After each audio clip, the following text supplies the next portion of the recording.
ዓለም የዲጂታላይዜሽን ዘመን ላይ እንደመገኘቷ በቴክኖሎጂ የተደገፉ በርካታ አገልግሎቶችና አሰራሮች እየተስፋፉ መጥተዋል። ሀገራችን ኢትዮጵያም ከዓለም እኩል ለመራመድ ባለፉት የለውጥ ዓመታት በዘርፉ በርካታ ውጤቶችን አስመልክታለች። ይህም በኢኮኖሚ ለማደግ የሚደረገውን ጥረት እያጠናከረላት ይገኛል። ይህ የቴክኖሎጂ አድማስ መስፋት ደንበኞች ቀልጣፋ፣ አስተማማኝ እና በየትኛውም የሀገሪቱ ክፍል የባንክ አገልግሎት ተደራሽ ባልሆነባቸው የማህበረሰብ ክፍሎች የፋይናንስ አገልግሎት ተጠቃሚ እንዲሆኑ ከማስቻሉም በላይ ለዲጂታል ኢኮኖሚ ግንባታና በተለይም ለሀገራችን ብልጽግና የጀርባ አጥንት መሆኑ በተግባር አሳይቷል። ይህ የዲጂታላይዜሽን ትግበራ ዘርፈ ብዙ ጠቀሜታዎችን የሚያስገኝ ቢሆንም የራሱ የሆነ ውስብስብ ተግዳሮቶችን ግን ያጣ አይደለም። ደህንነቱ የተጠበቀ የዲጂታል ፋይናንስ ለሀገራዊ እድገት በሚል በኢንፎርሜሽን መረብ ደህንነት አስተዳደር አማካኝነት በዛሬው ዕለት በተካሄደው የውይይት ወርክሾፕ ላይም ጉዳዩ የዓለም አቀፍ ስጋት ስለመሆኑ ተነስቷል። ዲጂታል ፋይናንስ ማጭበርበር በዓለም አቀፍም ሆነ በሀገራችን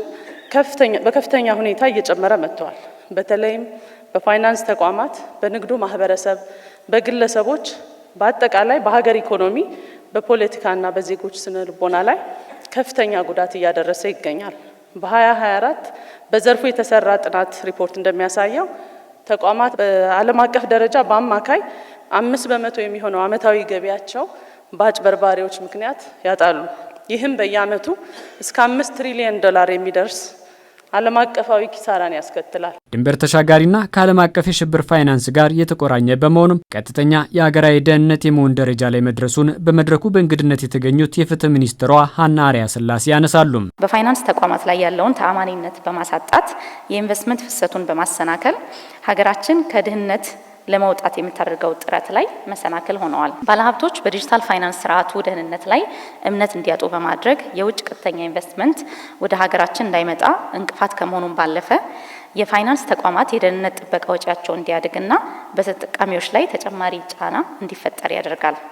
በአጠቃላይ ይህ የኢኮኖሚ ፋይናንስ ወንጀል ከፋይናንስ ዘርፉ ባለፈ ሀገራዊ ደህንነትና ሉዓላዊነትን አደጋ ላይ ሊጥል የሚችል ልዩ ትኩረትን የሚሻ ጉዳይ ነው። በመሆኑም ይህን ከሀገር አልፎ የመላው ዓለም ስጋት የሆነን አደጋ ለመቀልበስ የተቀናጀ ብሔራዊ ስትራቴጂ መንደፍ የሚያስፈልግ መሆኑና የኢንፎርሜሽን መረብ ደህንነት አገልግሎትም ይህንኑ እየከወነ ስለመሆኑ ተነስቷል። ከህግና ፖሊሲ አንጻር የዲጂታል ወንጀሎችን በዝርዝር የሚገዙ ማዕቀፎችን በማዘመንና ተጠያቂነትን በማጥበቅ በወንጀሉ ውስጥ የሚሳተፉ አካላት ላይ የማያዳግም እርምጃ በመውሰድ የፍትህ አካላት ተቀዳሚ ተግባር መሆን ይኖርበታል። በቴክኖሎጂ ረገድም አርቲፊሻል ኢንተለጀንስን መሰረት ያደረጉ የማጭበርበር ተግባራትን ቀድመው የሚለዩ የመከላከያ ቴክኖሎጂዎችና መሰረተ ልማቶችን በመገንባት ማዕከላዊ የቁጥጥር አቅማችንን ልናሳድግ ይገባል።